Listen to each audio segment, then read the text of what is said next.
Hello everyone and welcome back to the channel and welcome back to another week of Super Rugby. We're looking ahead to round number 4 where we have another 8 amazing matches coming your way yet again. But first things first, let's time manage very nicely and take a look back at round number 3. We're going to have a quick look back at the action in the round of first things first. Before that even, we have to have a look at this. It is the counter for yellow and red cards following just 3 rounds of Super Rugby.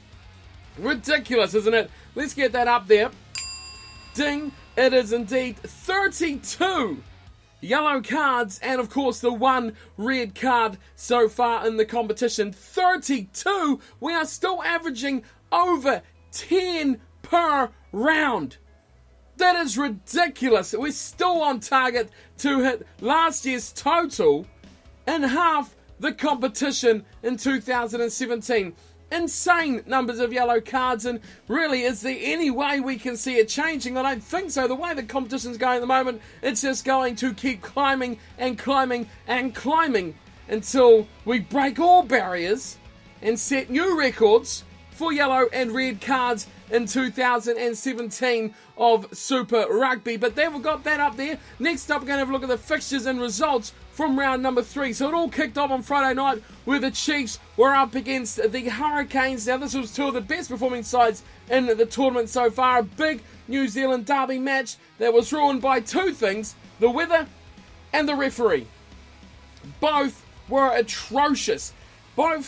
Oh no, we'll probably give the weather a lot more consistency than the referee, because the weather at least poured down for the whole night. There was horrible conditions, horrible playing conditions for the players as well, but the referee was dreadful. He was hopeless. The worst refereeing display I've seen in quite some time. Probably since last year, India tour somewhere, there was probably a bad refereeing performance, but this one was terrible. Inconsistencies aplenty.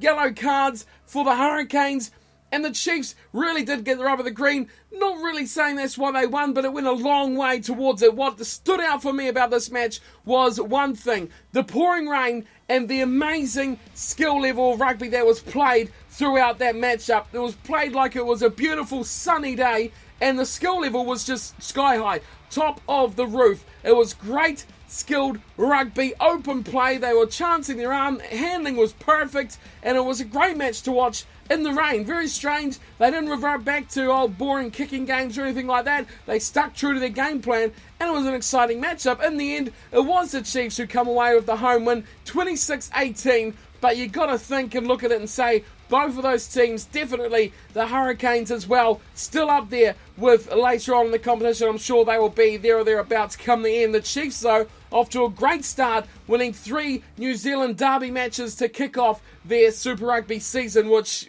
you can't argue with form. That is a great start to their year, although the injury toll is mounting for them like many other New Zealand sides as well. Right, game number 2, we're over to Australia, and the Brumbies were hosting the Western Force. Now, the Western Force proved upset of the decade in the week before, where they pulled out a beautiful performance to pick up the win. Now, I was hesitant to see they'll do the same again, but they've shown that they may well have the skill to really upset some teams this year. The Brumbies are consistent, I'll give them that. They seem to always know what their strengths are, and they play very well to them. They knew what their game plan was, and although they're not a top skilled team, they're not the best in the world, but they seem to be well structured, and that is serving them very well at the moment. The Force were very good. They came with their own game plan, they came with their best intentions in mind, but in the end they just weren't quite good enough to get that win. The Brumbies did just enough, as I thought they would. Just that experience level by a few key players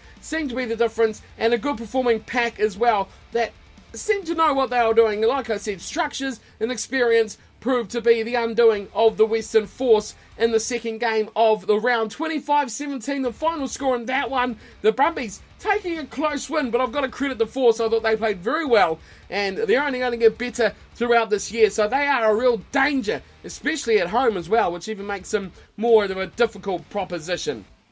Next match was Saturday night. Now, this was the Blues against the Highlanders. Now, this was quite an anticipated match as well for another New Zealand derby game. The Blues have promised a lot but not delivered very much, but they still seem to be floating about that region that they can trouble teams if they hit their straps right. I'm still waiting to see it, and I've backed them quite a number of times. I thought the Highlanders, with all the injuries they're having, missing key players and really not hitting the right notes yet on attack or defence. They're a bit up and down the hot and cold tap, firmly running down in Otago, but they've gone up to Eden Park and they've put on what can only be described as the worst New Zealand derby match I've seen in quite some time. We talked about the Hurricanes and Chiefs before being so highly skilled, top of the bin as you would call it there. This one was a complete opposite. The conditions again weren't great, but boy oh boy, I've not seen two teams promise so much and deliver so little. The skill level was on the floor, it was almost under the turf, it was that bad. Neither side could really structure anything together. I've used that word quite a lot already, but their plays were just lost. It was almost like watching the Waratahs play the Waratahs. That's how disjointed that game was. Neither team really could grab hold of it, and they just both looked really at sea, and that puts big question marks straight in my mind as what these two sides are going to offer after such a dismal display like we've seen at Eden Park. The Highlanders, credit to them, they stuck it in right till the end, and they did survive quite a long period with the Blues knocking on their door to not concede the try and concede the victory either. They finally went home 16-12 winners over the Blues. The smallest of margins, but a huge victory for the Highlanders, their first of the season, and to get it at Eden Park is well played to them. But boy oh boy, she was not a pretty watch at all. Next up, boy, this one was ridiculous. The Reds at home to the Crusaders. Many, like myself, were picking the Crusaders to destroy the Reds here. But what transpired was completely, again, the opposite to what everyone expected. The Reds, and if the game of rugby was only 17 minutes long, they would have destroyed the Crusaders. They were up by 17-0 from memory as well. At one point, they were cruising. They were doing it easy over the Crusaders. And then the Crusaders suffered a yellow card. And for a team to suffer a yellow card at that stage of the match with about 15 or so to go, probably closer to 10, man down by 17 odd points as well at the time, maybe slightly less. They might have scored something by then, but despite the fact they were down by 2 or so scoring plays, what did they do? What did they do again for the second week in a row? They staged comeback of the millennium back to back by trumping the Reds with one of the most ridiculous comebacks. Like, you thought the Highlanders one was bad last week. Well, bad or good or just ridiculous, whatever you want to call it. But at least the Highlanders lost a man, and you can kind of say, well, momentum shifts and that possession, forcing, they had the carry-on go. Now, this was the opposite. If anything, the Reds, they had all the momentum on their side, and they were all pushing forward, and then something gave. Something snapped in the Reds, and something snapped in the Crusaders, and it meant devastation for the home fans as they got absolutely decimated in the final minutes of that game. And eventually, thanks to a great kick from a man who's hardly played Super Rugby, Mitchell Hunt, he's hardly been around long. He's only there because the Crusaders have an injury ward full of number 10s and every other position really for that matter. He steps up.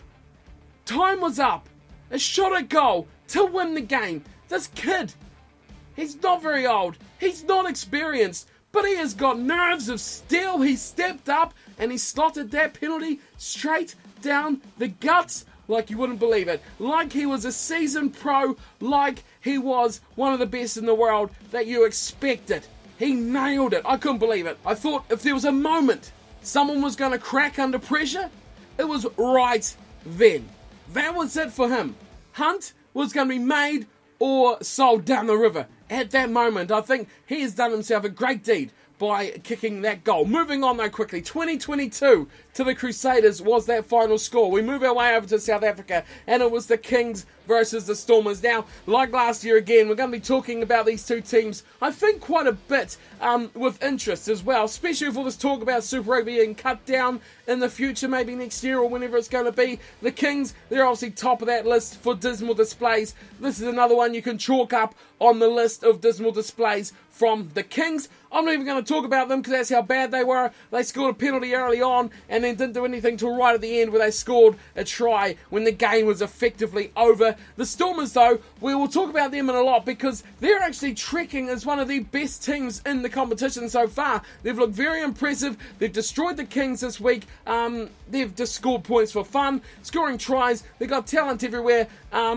It's a real test when you get a banana skin game like that, and to be fair, the Kings are a team that should always be beaten, but you can easily get complacent and take them too lightly. The Stormers, though, they've got that killer instinct, and they pounded those Kings to the ground. 41-10 says it all. Says it all, really, and we can move on quickly from that one to one that really, really did surprise me. Cheetahs versus the Sunwolves. Now, I picked the Cheetahs to comprehensively take this matchup out, as the Sunwolves have looked alright on attack, but when it comes to defensive plays, they've been a bit wobbly and a bit dodgy and really ready to throw out the window. But the Cheetahs, well, they'll be counting their lucky stars after this one because they almost really stuffed it up. A game they would expect to win, and like we just talked about, complacency and underestimating their opponent. I think the Cheetahs could probably say that they just about were guilty of that. The final score on that one was 38-31, and it took a very lucky late comeback by the Cheetahs to snaffle that victory. I don't believe how that happened. The Sunwolves have this ability to really step it up if they want to. It's just frustrating that they can't do it every week. A bit like, wow, one other match that we'll be covering last on this little review of round 3. But the Sunwolves showing what they can do, and we full well know what they can do now as well. Next match was the Sharks versus the Waratahs. Is it really time to put the Waratahs in a category of underachievers for 2017? They have looked horrible. They have looked lost. They have looked like they have no idea what they're doing, no game plan or anything like that whatsoever. They've looked just rubbish. And once again, the Sharks took them to the cleaners, and they were without Lambie as well, which is a huge loss. But we've seen that young Bosch has been added to that number 10 jumper again, and wow, didn't he perform all right as well, given that responsibility, leading them over the Waratahs, who, yeah, they've looked bad this year, but we still know they've got that ability and talent to do things if they give them the chance, if they get their act together. In the end, the Sharks stormed that one quite easily, quite convincingly over the hapless Waratahs, 37-14. Now, even I didn't think it was going to be that much of a thrashing, and I don't really like the Waratahs, so there you go. That's just how much of a bit of a surprise that one actually is. 37-14, the Waratahs having a nightmare of a tour to South Africa. Next up, final match of the round. This one was a bit of a surprise as well. 36-24. Yeah, Jaguars over the Lions. Now, the Lions, who have been going great guns, a bit of an early scare in the first round or so, and then they come back and put an amazing performance in, again destroying the Waratahs, and then this, going down by 12 points to the Jaguars. To be fair, it was at home for the Argentinian side, but still, how much of a bogey team are the Jaguars becoming for the Lions now? That is big matches they've lost there, and you just go cast that memory back. If I mention it every episode now, taking a B team, final round match, losing top spot, home grand final, Lions fans, too much again? Okay. So anyway, the Lions, how'd they do that? I don't know. That was a shock result for me, and I've got to credit the Jaguars, but a big thing, they conceded less yellow cards. 2 to the Lions, 1 to the Jaguars. That brings you the W to the Argentinian fans, and that was round 3. Have we gone on about that enough? I think we certainly have. Timer certainly tells me we have as well. But first, we're going to take a look at the leaderboards on the SuperBru Predictions and Fantasy Team League that we've got running. If you haven't joined it, do so right now. Get involved before it's too late and you can't catch up. We have had 3 rounds of the competition. Here is your leaderboard. At the top of the way is Timothy, with 29 total points. He has a slender 1 point above the Stig, who's gone from 3rd to 2nd, and it is Yal Matu, who has gone on 26 points up to 3rd from 4th. That means Caleb 42N has dropped down 2 spots to 4th, and Nate's is sitting nicely, staying steady in 5th position. Big movers and shakers this week. Let's have a look. Yellow Cap going to Crusaders for life. picking up the best score of round number 3. He gets the yellow cap for this weekend. The wooden spoon, however, down here for Big Mac 22, who has not had the best of time in round number 3. As for my picks, I've picked up a couple of points. I've moved myself up 4 places and are sitting 37th. Amazingly, Brett Hartley, who missed out the first week in a bit of competition, has equal points as mine. Brett, I'm coming for you, son, and we're going to get you on here to do your thoughts as well. Hopefully next week I'll be in touch with you if you're watching this, Brett. But that is the Predictions League for round 3. Let's have a look at the fantasy team. Okay, here's the fantasy team leaderboard after 3 rounds. We've got Solar Eclipses, who has boosted it up 3 positions to number 1 on 586.5 points. We have Entertain Name, who's doing very well. The bus driver, the captain as well. Great names there. He's boosted up 4 positions to 2nd on 581. Then we've got Ben Nichols, the former leader, who's dropped down to 3rd on 571. We have Mr. Yellow Hat down here, Caleb 42N. Yes, he's the same one from the predictions, who's doing very well as well. He's up 16 spots to 11th with 524. Congrats on getting the yellow cap for round number 3. Wooden Spooner. Oh, it's Wooden Spooner's my team. Unbelievable. Unbelievable. My team down 9 with the Wooden Spoon from round 3.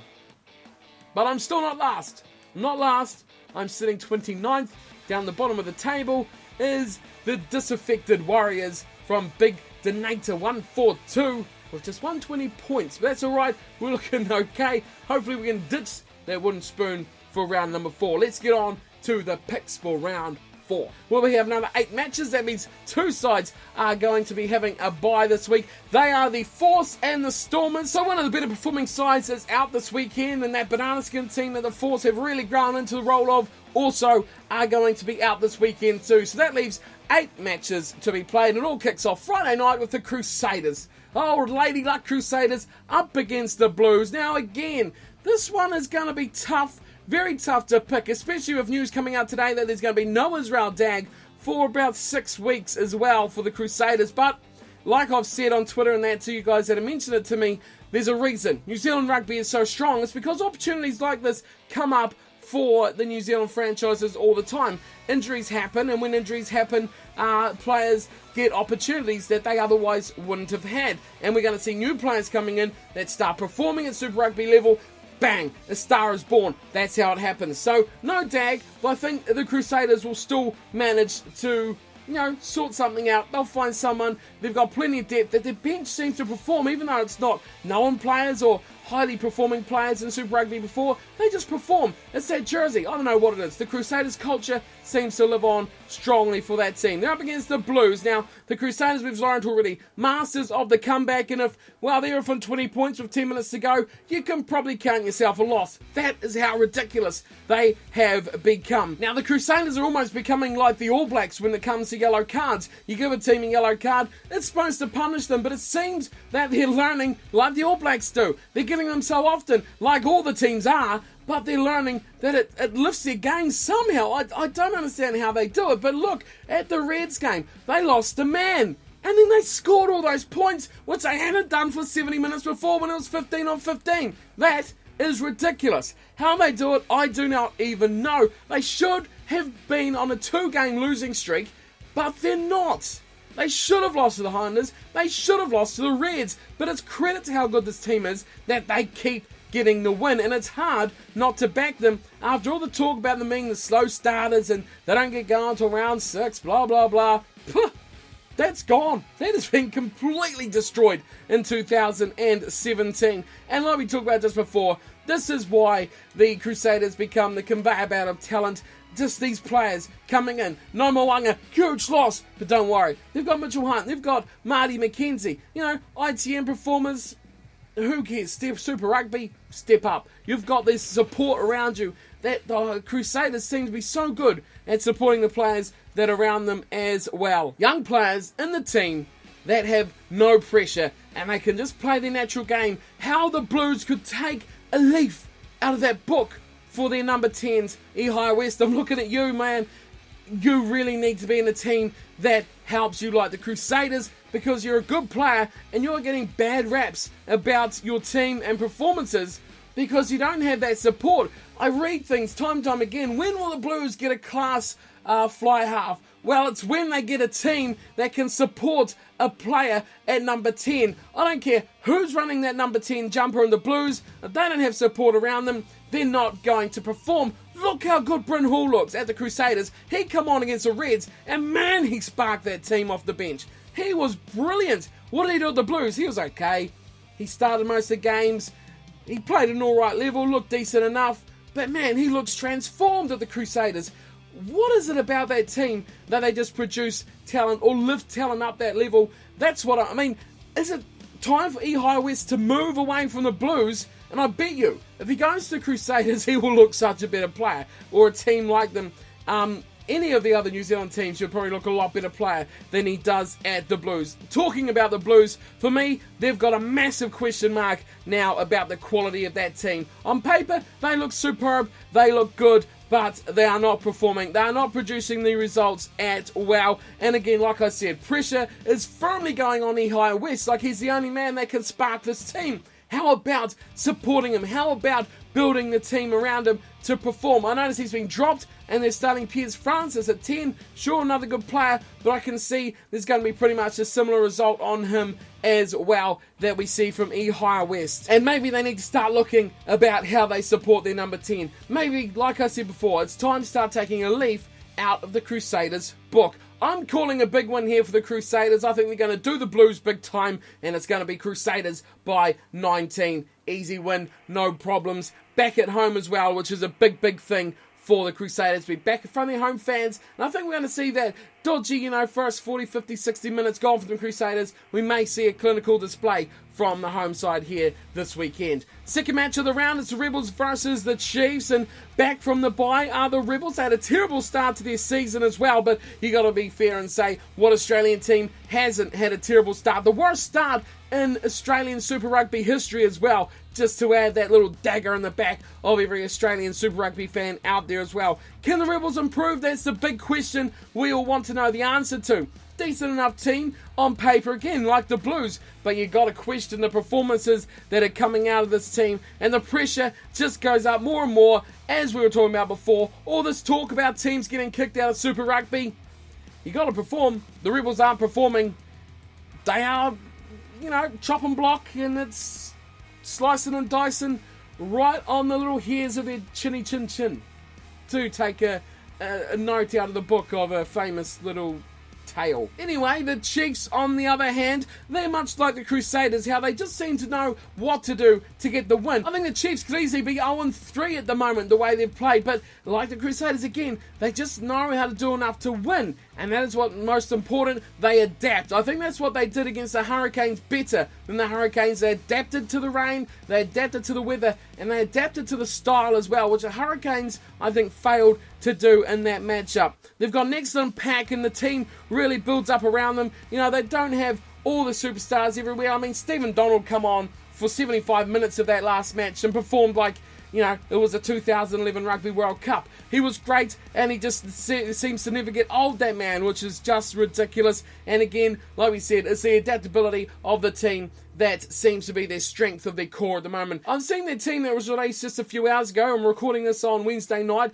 I'm seeing they're playing Donald at 12. Mackenzie's in at 10, and they've got Stevenson at fullback. So a real mixed change around here for the Chiefs. I think it's going to be good for Mackenzie to have Donald outside, as those two will very nicely swap around and share the load at first receiver. And Mackenzie is a player that roams quite nicely to create the space around him. So Donald giving him that little cluster of safety so he can do something a bit more adventurous if he finds the timing right to do that. But all in all, I think it's going to be a big Chiefs win here. They may be travelling across the Tasman to play in Melbourne, but quality aside here is absolute chalk and cheese. I've got the Chiefs by 33 to destroy the Rebels again.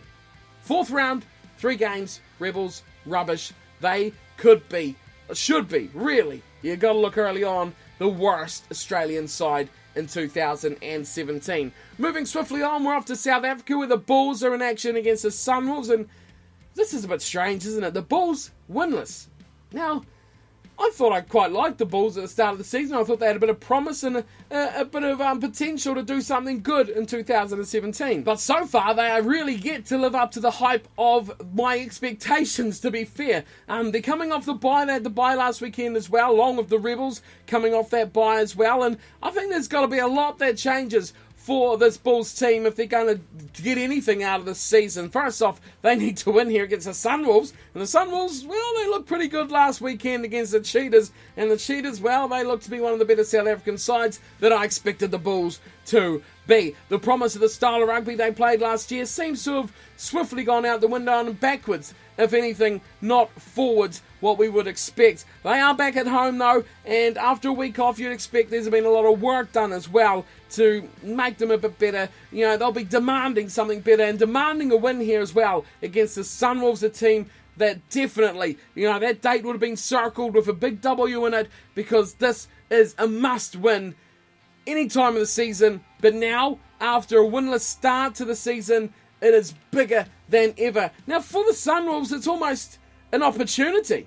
It's almost a chance. You know, you get a team that's a little bit down, you know, kick a team while they're down. The Sunwolves have to take the chances they can get offered. And after that shock they almost produced last weekend, are they starting to find form? Are they starting to click as a unit, as a team? Are they starting to find what makes them purr? That is the big thing. They almost did it last weekend. Can they go a step forward? I think what they really lack here is the ability and knowledge to know how to win and what they need to do to close out a game. That's the big thing about them already. We're finding the ability is there, especially on attack, but defence is found a bit wanting, and after a good week last week, I'm sure they can build on that and start to work a bit better on that defence and trust their structures on attack as well, which already are working quite nicely. They are coming along nicely, but as we see in the previous seasons as well with the Jaguars and the Sunwolves, a week of promise is often followed by a big week of disappointment. Hopefully not, but I'm picking the Bulls to win this one by 11. I just think that experience and that expertise will do the Bulls well in round number 4 for their first win, but I expect the Sunwolves will put up a good fight, but travelling away again could prove a big factor against the Sunwolves. Next up, we're back in New Zealand and we're back to the capital. It is the Hurricanes up against the Highlanders, a mouth-watering prospect of a match, but it's tarnished a bit. It's tarnished quite a bit by the fact of injuries, mainly injuries, and possibly weather. I know the weather up in the North Island has been terrible recently. Hopefully that clears up because there's two teams who could attack. And like we've seen last weekend, the Hurricanes, they didn't adapt fully to the weather, but their handling did. They still could catch a ball, unlike the Highlanders, who were terrible. I think that was the main reason that the Hurricanes were undone last weekend against the Chiefs, due to the fact that they were just underdone on tough preparation. They hadn't faced a tough team, they hadn't really played in poor conditions, they weren't really tested, and we always said this is when the Hurricanes would get their test. Are they a lesser side because of that loss? I don't think so. I think if anything, that is what they needed. Mainly, that is what they needed to really get their season back underway. Poor preparation, poor weather, and they just didn't adapt to a team like the Chiefs. They were hardened in battle, and they knew what they were up against. Big loss for them is Nehemiah Scudder. He's going to be out for about 6 weeks as well. Seems to be the number of the month at the moment. 6 weeks out. Everyone's going for a 6-week holiday to somewhere probably exotic after those rainy matches last weekend. But that's a big loss to lose him. And I think the Hurricanes still look one of the best teams in Super Rugby despite that loss. I think they easily matched the Chiefs in a lot of areas. And if we get that rematch later on in the year, I think it could be a lot different result. Different referee, please. Thank God will be someone different, I hope. But it has to be. That game could have been a lot different. Not going to fully blame the ref, but God, the Hurricanes will be distraught at some of those decisions. And a lot of it has gone and been reviewed as well. And we've seen a lot of different outcomes from those reviews. Now, the Highlanders. Oh, poor old Highlanders. They need to open a hospital in Dunedin down there because, for goodness me, it's like the Highlanders hospital ward. There's so many injured players that it's getting silly now what is going on down there. They're missing probably a whole team worth of players out of that squad. Still, though, they showed in Eden Park so many players missing and so many players out and injured. they still had that determination, and if anything, it's kind of brought them back down to their roots after the high flying that they've done in the past, that expectation of star players and performances. It kind of brought, that grassroots style back out of the Highlanders, all these guys who really don't know what it's like to play in the huge bright lights, and just that adrenaline of playing, the passion of playing rugby, the love of the game. Not saying the big names don't love the game, but it's just that different sort of thing. It's a difference where you're just playing because you want to play rugby, not because it's your job. It was just that real heart passion that we've seen from the Highlanders to get themselves over the line in that match last week in Eden Park. That's a tough match to win. No matter how crap the Blues are, it's still Eden Park, it's still a fortress, and it's still a tough place to get the victory. So it's still not a threat here from the Highlanders. I think they're still good enough to pick up victories against teams, but I think the Hurricanes, after that loss last week, this is a bad time for the Highlanders to play them. I'm predicting a bit of a backlash here by the Hurricanes, but the Highlanders will still show plenty of guts, plenty of determination, and probably just fall short. I've got the Hurricanes by 9 in this matchup on Saturday night. Could be a classic though. I really hope both teams turn up because they both know how to attack. Now, following what should hopefully be a pretty exciting matchup, we go over to Australia where we see what could be, a real decider for the Australian Conference. Most predicted the Brumbies to be pretty much blowaways and the Waratahs to be the pick of the team from Australia, but it hasn't turned out that way at all, has it really? The Waratahs, terrible time in South Africa. They look rubbish. And round 1 as well, where they did sneak a win against a force, they didn't look very good at all, did they, in that matchup. They're back at home now after their 2 matches in South Africa, where they should just forget about that and pretend their season starts here today with a big Australian derby match against the Brumbies. They just look lost with no direction, no real plan of attack, just aimless running, sideways, trying to find someone who's going to spark something for them. For a team that has so much experience and ability, I'm kind of perplexed how they're playing so poorly. It does really confuse me about how the Waratahs are going so rubbish. And if you look at the other Australian teams, I'm really not picking anyone who is a standout from Australia to take this conference by the scruff of the neck. This one is going to be a cracker for Australia. It's going to be a real defining moment for these two sides, especially. The winner of this one will probably most likely, if they can keep up consistency, be the team to beat in Australia. So for the Waratahs, all they really need to do is actually decide what they're going to do. Find a bit of structure, find a bit of go forward, and have a bit of a plan. Find a leader. I don't know, there's something they need to do that needs to just solidify the team and actually give them direction, give them game plan going forward, give them objectives, something. Just give them something so they don't look like a bunch of headless chickens running around in circles and trying to find their way to any white line, whether it be the 22 or the 5 metre line on the side. They just seem to not know how to play the game of rugby anymore, which is really, really bizarre from a good team like the Waratahs that they are. The Brumbies, on the other hand, now I think they played pretty well, and they do the things you don't really notice quite nicely. The Brumbies, they shut down the force quite well. A team that is very expressive, the force, and they like to attack and they like to do the nice little fancy things that you do see and you do appreciate. The Brumbies, they shut that down. They shut that down quite nicely,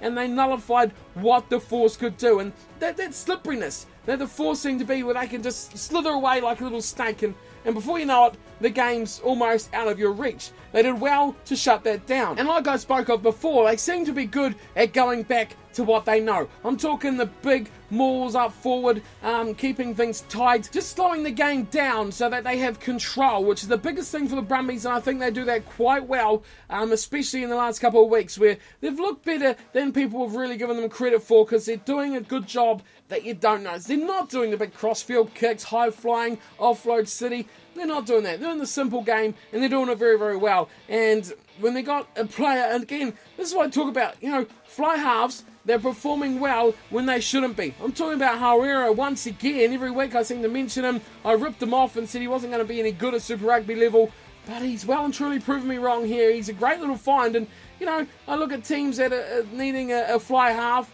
in their side.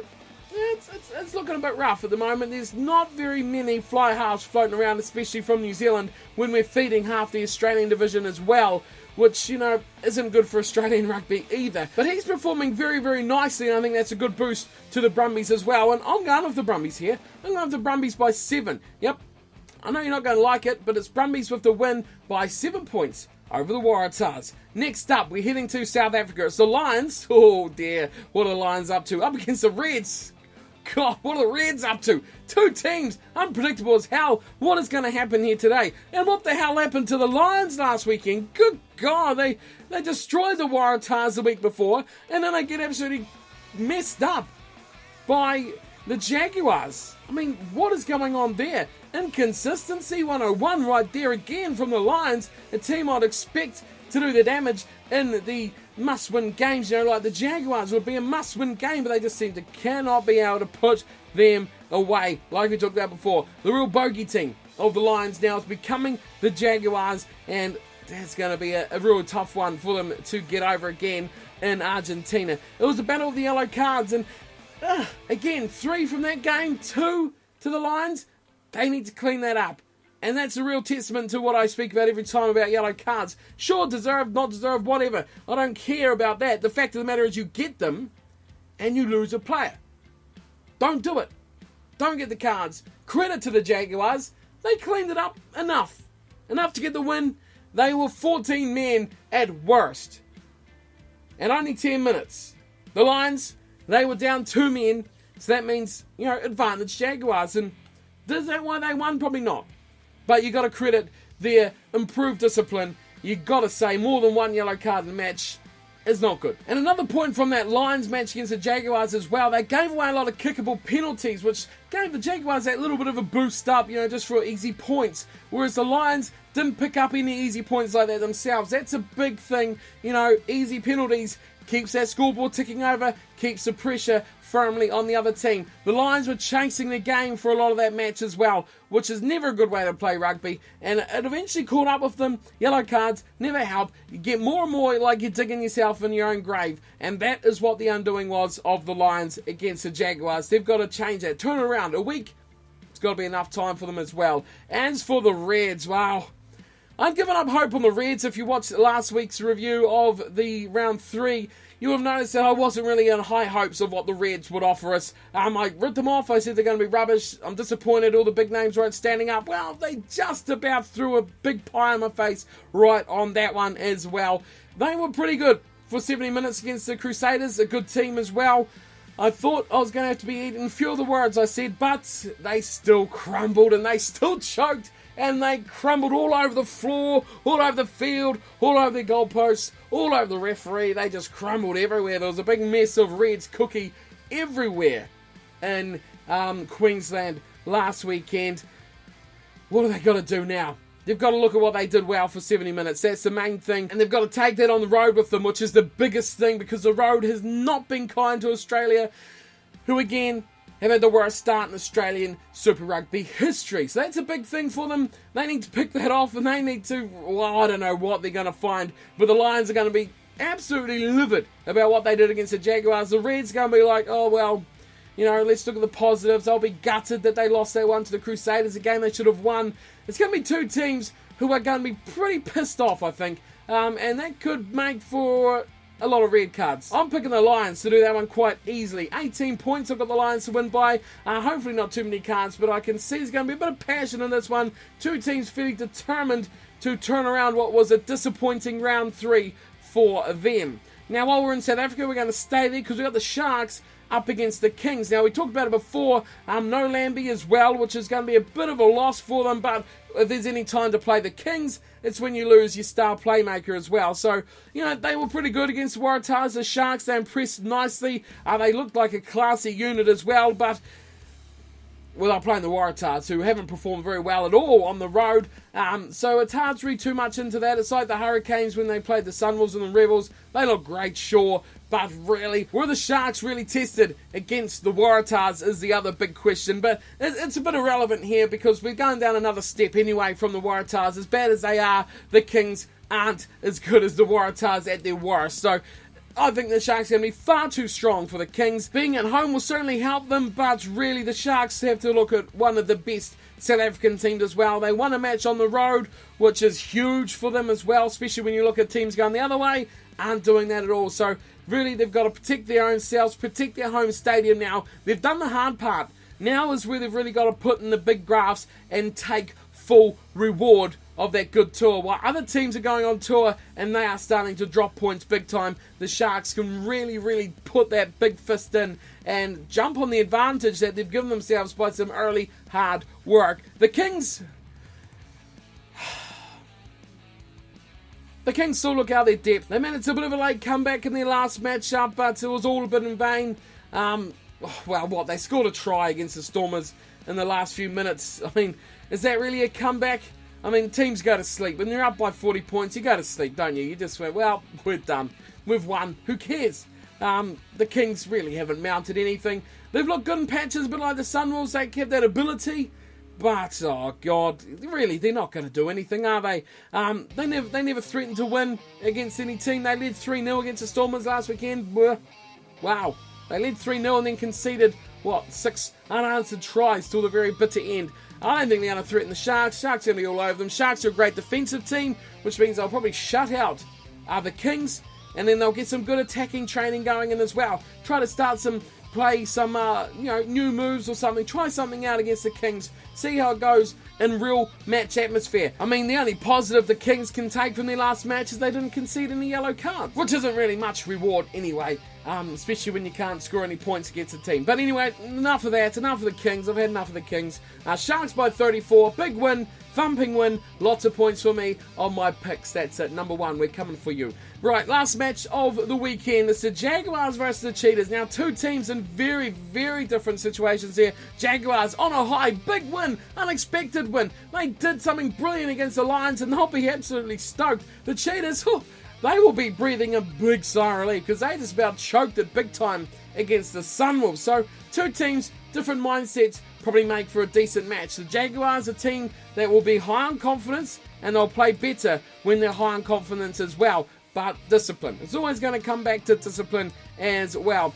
I wouldn't have picked them. I don't think I ever would have picked the Jaguars to get the win, especially against the Lions who performed so well the week before. But like we talked about, they conceded less yellow cards and, that's a win on one account, and then the fact that they actually scored more points than the other team, win-win. Good stuff, Jaguars. You've scored points, you've not conceded yellow cards, or more than one yellow card, and you've won the game. I mean, that is great for the Jaguars. Back it up now.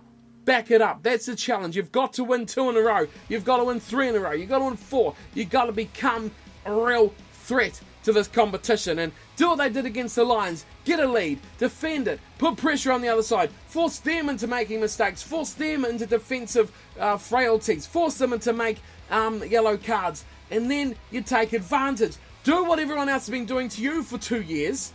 Do it to them. You've done it once. Now do it again. That's the big thing. I think Sanchez has been brilliant for them in recent, especially last weekend. He really grew into that game quite nicely, and if he can do more of that form, and number 10, they're always key. If they can hit their notes, they are the keys to the game. The Cheetahs. It took a late try to secure the win over the Sunwolves. And now, one banana skin to another, they've got the Jaguars as well. And this is at home for the Jaguars too, which, that makes things really interesting. They rescued themselves from a tearful weekend there, an embarrassment. It could have been an absolute tragedy for the Cheetahs. After all the talk up that I've been having from you guys about the Cheetahs, it was just about pie on your face after that one as well. Just about like me and the Reds as well. But what was key for the Cheetahs last weekend was they were at home. They had that little bit of extra support. They had that little bit of extra confidence. Now they're on the road to Argentina. Things change. Just ask the Lions how things change. The key for the Cheetahs now is to determine whether that match against the Sunwolves was the kick that they needed to get back on that horse that they were on before. They looked really good and they had performed nicely as well. But again, we've talked about it. I remember last year talking about the Cheetahs as well, about consistency and performances. They got the win last week. They did avoid a big banana skin, but do they have enough to consistently keep doing that is the question.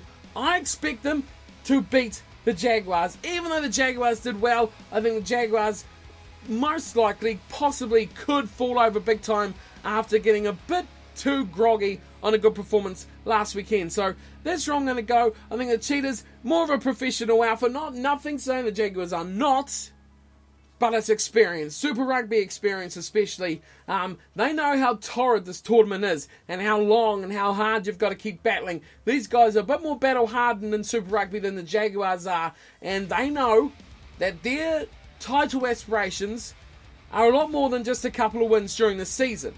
They know they've got to keep on keeping on and get to that top. They've got aspirations to get playoffs. The Jaguars, I think they've just got aspirations to win one game as they go. They don't have a bigger picture at the moment. I think their bigger picture is seasons long, not 2017. It'll be get wins, make the playoffs will be great, but just perform better than last season, please. It's two different teams in two different positions. Currie Cup champions as well, the Cheetahs. They will not want to embarrass themselves anymore. Enough of that. Cheetahs by 14. I'm going big. Cheetahs are going to do it. They're going to do it nicely. They're going to do it comfortably. And they're going to take the win. Bang. Whatever happened to doing this quickly? Tell me that. What happened to doing it quickly? This hasn't been quick at all. I am terrible at keeping these nice and short. It's another long one. It's another long one. Maybe next week I'll do it short enough for one piece. Until then, that is it. If you're not signed up to my SuperBru League, you can do so with the links in the description below. Join everyone else. We've got a huge number of people on there who are really getting into it. It's a good competition. It's nice and close. The lead is going nicely as well. So get involved if you haven't as well. Let me know your thoughts, of course, if you disagree in the comments below. It is the feedback that is great. But until next time, thank you all for watching. Hope you've enjoyed. And I'll see you this weekend for some Super Rugby action. Until then, take care.